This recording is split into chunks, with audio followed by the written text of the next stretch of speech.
Hello everyone, Mighty Benaya here, back with the Horse Force Mercenary of Menace game. I am back from vacation. I had a lovely time in the Caribbean with my family. We went on a cruise out of Galveston, and I am exhausted from driving at night because driving with two children during the day is a terrible idea, especially when they are under 5. So we drove at night most of the time, and I'm exhausted, but it was a wonderful trip, and I highly recommend doing something similar if you can. Now, thank you specifically to Raya Force, but to everybody that in this game that helped protect me.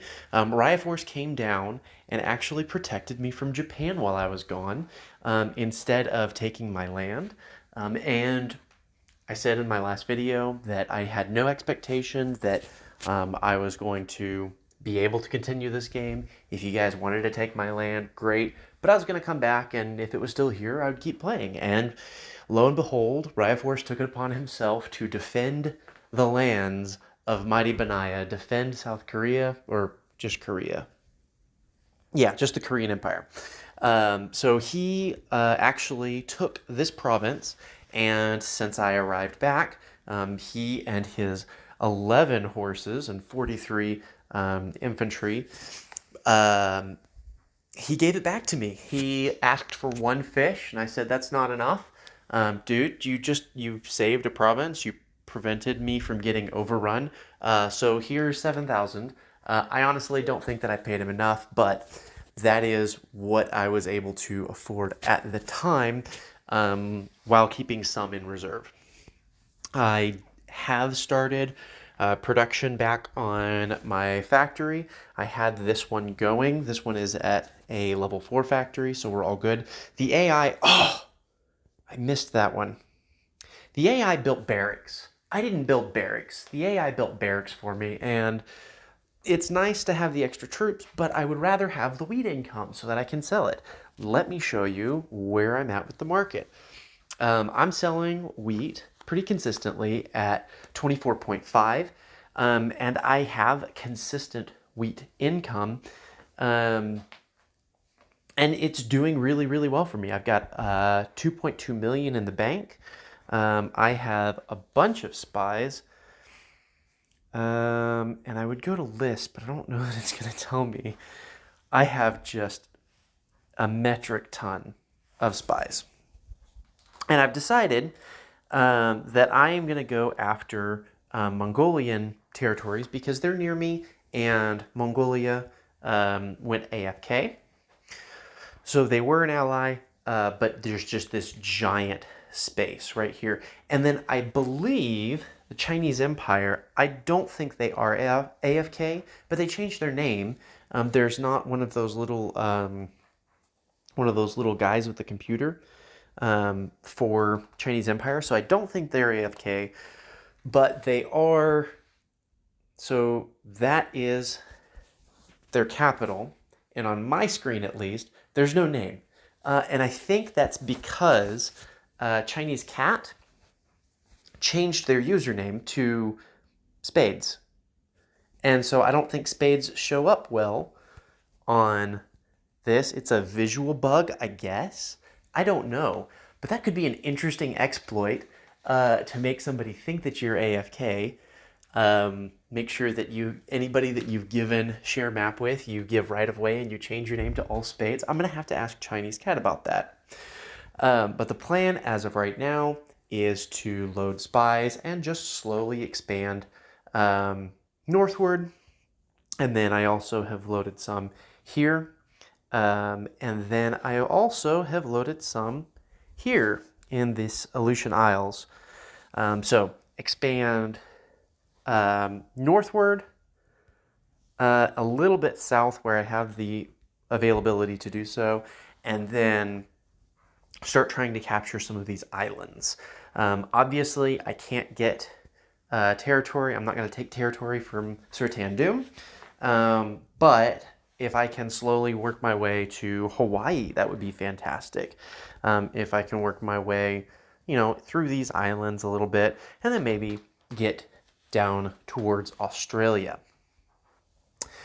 Other than that, there's not really much that I have to share about this game. I do want to talk briefly about the other game that I am in right now. It's a prep game for me. It's a personal game for me, but it is prepping me for how to do 100. So I'm going to do another solo run on a 100 game, and I am going to show you exactly how I start to try to do a good solo run. I'm actually doing really well. I'm fighting an entire coalition, and even after my vacation of not inactivity for a week, I'm really doing well. I'm in second, and I'm by myself. I've got almost 300 points, and they have about 700. So it's going to be a tough fight, but they are from the Americas, and I am from the Caucasus. So I have a little bit of a home field advantage as they are invading Europe. They don't have anything else to conquer in their neck of the woods, so I have an ally to work with, and I think that it's going really well. So once that's over, I will start a 100 game to show kind of my strategy. And I think I will do a random pick. And I might even cast just showing like, okay, here's the game that I'm doing and here's my random pick. And we'll see how it goes. If any of you want to join that, I'm not opposed, but because I want to do a solo run, what I think I will do is I will pick an empty map. I will publish as soon as I have it up, and if any of you randomly get in, great. And if not, it's intended as a solo game. So I don't expect any of you to join, but I want to show my new strategy, my current strategy for how to run a game by yourself, and do well with it on a 100 map. The other game that I'm planning on doing coming up is going to be the espionage game. So the game that I'm running right here, the Merchant of Menace, I've used only spies to gain anything. I am going to have a couple of rules set, but we're going to do it on a 500 map. So we're going to all work together. I will publish in the newspaper an advertisement for spy work. So we will be able to be hired by other individuals on the 500 map. You can build any units that you want to build. So no restriction. Right now, I'm restricting myself so where I can only build infantry. You can build whatever units you want to build, but you can't conquer territories unless you have already owned it. So, if somebody attacks you, you can take that province back, even if you had originally gotten it by other means. So you can take territories in defense, if that makes sense.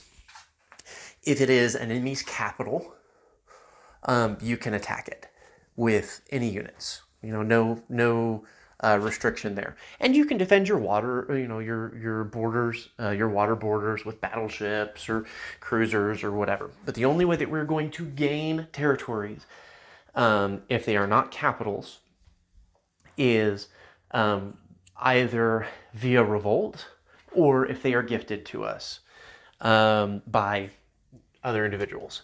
What I would suggest is picking a nation that has high food output or high oil output, because food and oil are the most sought after resources in 500 games.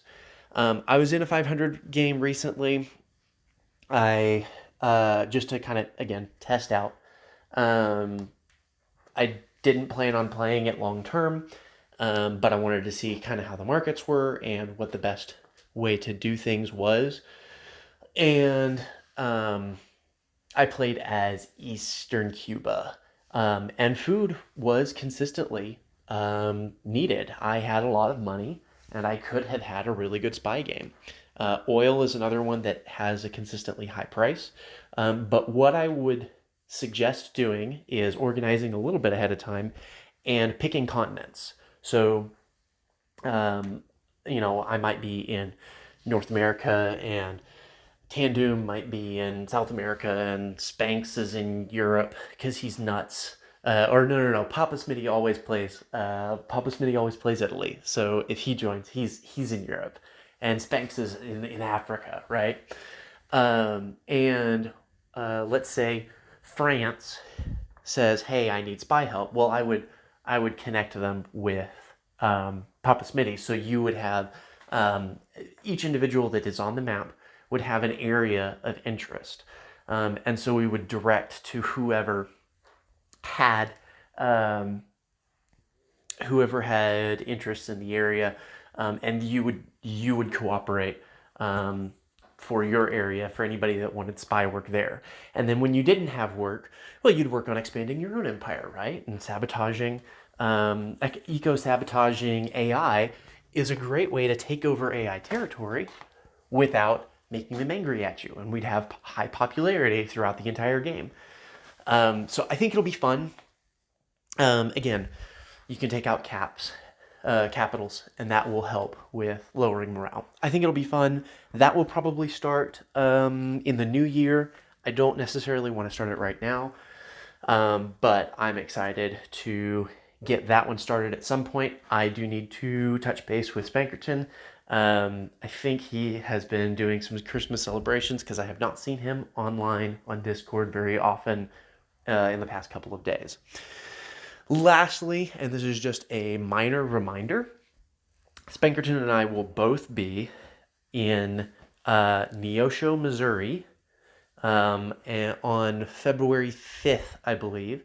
There is a small gathering, and he has bought a booth at ArtCon in Neosho, and I will be there.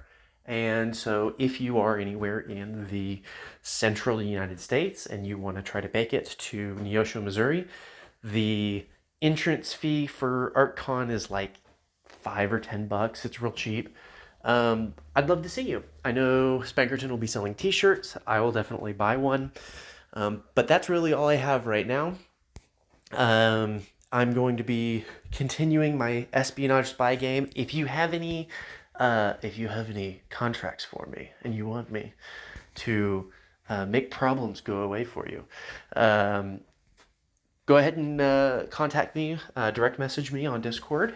There are multiple individuals on Discord that you probably would not want to see your messages where my spies are. So especially if you are asking for any espionage missions against individuals who are on Discord, it'd be best to direct message me so that those spies don't dissipate in front of your eyes. That's all I have for now. Soli Deo Gloria. Until next time.